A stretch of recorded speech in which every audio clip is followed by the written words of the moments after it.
Prismatic.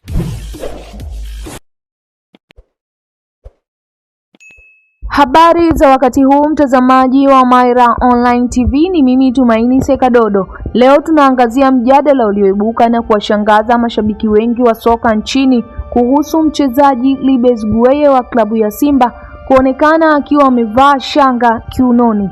Je, huu ni uvunjifu wa sheria za mpira wa miguu au ni sehemu ya utamaduni wake wa asili? Katika video hii tunakupa ukweli kamili kuhusu shanga hizo maarufu kama grisi, maana yake nchini Senegal na msimamo wa kanuni za FIFA. Endelea kutazama, usisahau kusubscribe, kulike, kushare na kucomment ili uendelee kupata updates zetu zote kutoka hapa Maira Online TV.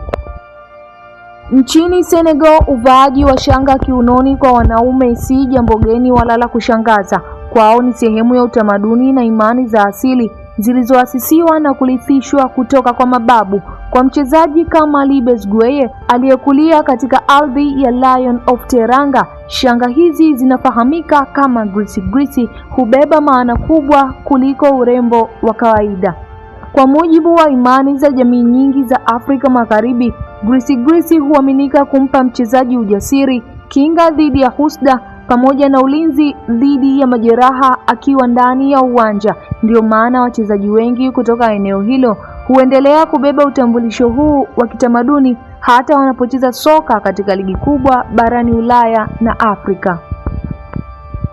Uvaaji wa shanga hizo kiunoni mwa Gueye alipoichezea Simba katika mechi yake ya kwanza haupaswi kutafsiriwa kama uvunjifu wa sheria za mpira wa miguu. Kanuni za FIFA na IFAB zinasisitiza usalama wa mchezaji kwa kukataza vitu vinavyoweza kuleta madhara kama pete au shanga za shingoni zilizo wazi. Hata hivyo, shanga za kiunoni ambazo zimefichwa ndani ya mavazi na hazina ncha kali hazionekani kuwa tishio la kiusalama, jambo linalowafanya waamuzi wenye uzoefu kuruhusu mchezo kuendelea baada ya kujiridhisha.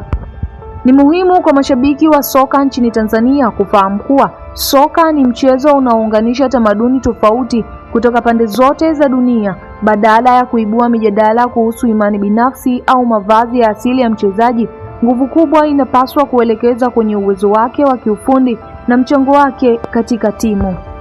Libes Gueye amekuja Simba kwa lengo la kuitumikia klabu kwa weledi na kujituma, na utamaduni wake ni sehemu ya utu wake ambao haupunguzi kipaji kubwa alichonacho. Kuendelea kujadili shanga zake kiunoni ni kukosa uelewa wa tamaduni za wenzetu na tunapotosha kutoka kwenye jambo la msingi, soka lenyewe. Kwa mantiki hiyo, kama ambavyo wachezaji wa kimataifa wanaheshimiwa kwa asili na tamaduni zao, Gueye anastahili kuungwa mkono ili afanye kazi yake kwa utulivu. Tuiunge mkono Simba na tusiwahukumu wachezaji kwa kile wanachokionyesha uwanjani, si kwa utamaduni wanaoubeba.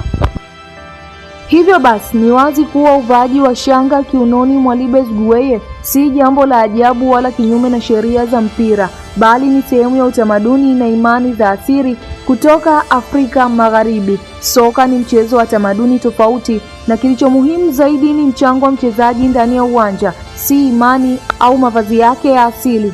Mashabiki wa Simba na wa Tanzania kwa ujumla, tumuunge mkono Gueye kwa kipaji chake na tuendelee kuishabikia timu yetu. Usisahau kusubscribe, kulike, kushare na kucomment ili kutoa maoni yako. Mimi ni Tumaini Sekadodo. Hii ni Maira Online TV. Asante kwa kutazama. Prismatic.